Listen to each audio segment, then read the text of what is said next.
When this man sees WHO sits next to him on the plane, he feels repulsed.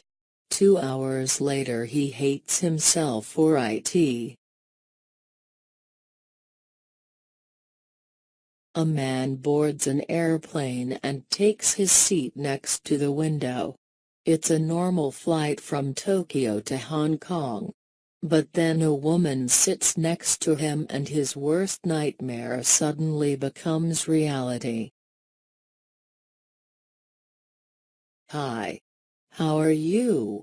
The woman smiled as she took the seat beside me. She had to lower herself slowly, squeezing her large behind into the seat, filling all available space.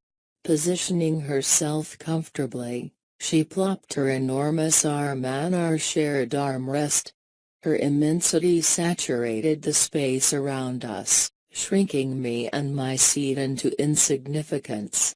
I cringed and reclined towards the window. She leaned towards me and repeated her greeting in an upbeat, friendly voice. Her face towered above my head, forcing me to turn to look at her. "Hi," I replied with obvious loathing. I turned away to stare out the cabin window, sulking silently about the long hours of discomfort I was going to experience with this monster beside me. She nudged me with her meaty arm. "My name is Laura. I'm from Britain. How about you?" "Japan?" "Malaysia," I barked. "I'm so sorry. Will you accept my heartfelt apology? Come, shake my hand. If we're going to spend 6 hours side by side on this flight, we'd better be friends, don't you think?" A palm waved in front of my face. I shook her hand reluctantly, still silent. Laura started a conversation with me, taking no notice of my unfriendly reactions. She talked excitedly about herself and her trip to Hong Kong to see her friends. She rattled off a list of things she was going to buy for her students at the boarding school where she was teaching. I gave her one-word answers to her questions about me. Unperturbed by my coldness, she nodded as she made appreciative comments to my answers. Her voice was warm and caring.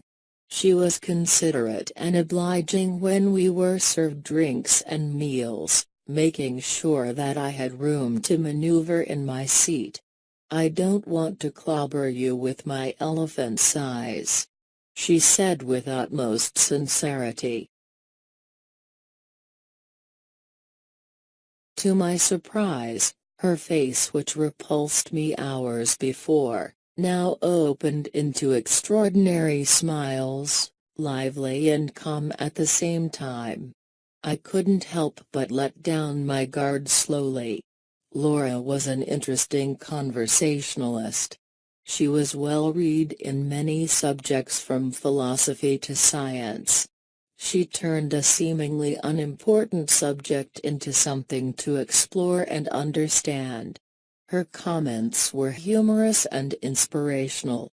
When our topic turned to cultures, I was pleasantly surprised by her intelligent comments and well-thought-out analysis.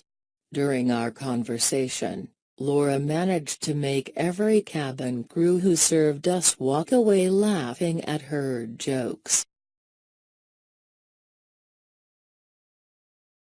When a flight attendant was clearing our plates, Laura cracked several jokes about her size. The flight attendant roared with laughter as she grabbed Laura's hand. "You really make my day." For the next few minutes, Laura listened attentively and gave pointers to the flight attendant's weight problem. The grateful attendant said before she rushed off, "I've got to work. I'll come back later and talk to you about it." I asked Laura, "Have you ever thought about losing some weight?" "No. I've worked hard to get this way. Why would I want to give it up?" You aren't worried about cardiovascular diseases that come with being overweight? Not at all. You only get the diseases if you're worried about your weight all the time. You see advertisements from slimming centers that say, "Liberate yourself from your extra baggage so that you are free to be yourself." It's rubbish.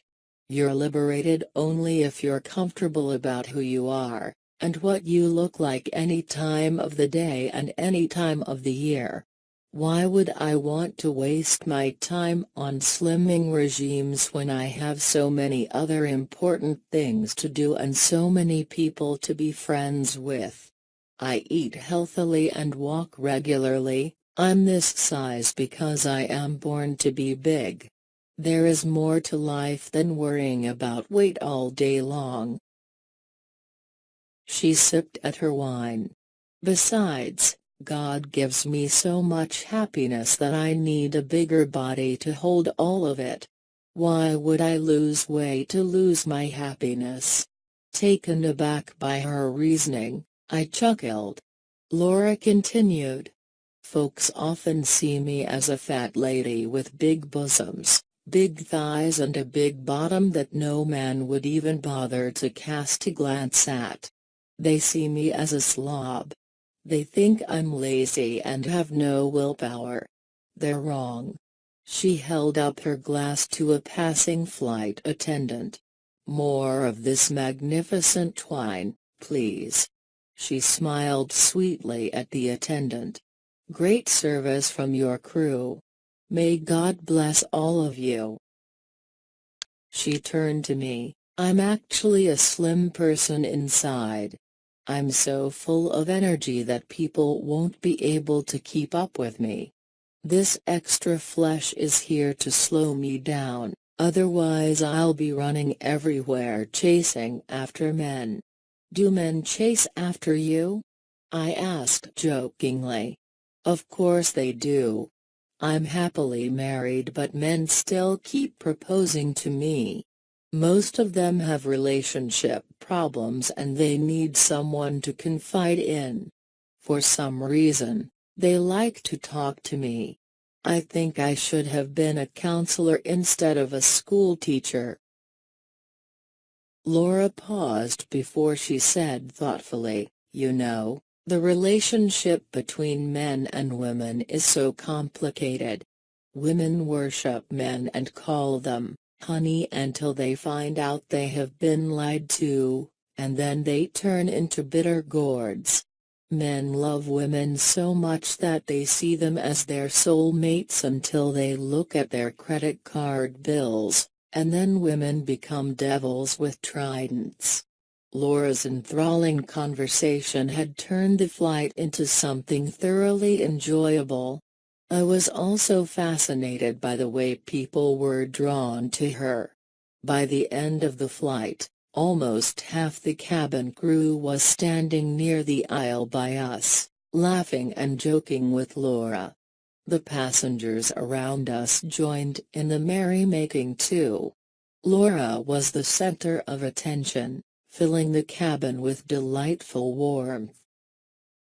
When we waved goodbye to each other at the arrival lounge at Hong Kong's Kai Tak Airport, I watched her walking towards a big group of adoring adults and kids. Cheers sounded as the group hugged and kissed Laura.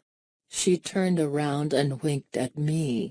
I was stunned, as the realization set in, Laura was the most beautiful woman I had ever met in my life. What a story. She simply couldn't describe life more beautifully. And the message behind it is so important for everyone to read and understand. Share this happy-go-lucky story with everyone that you know.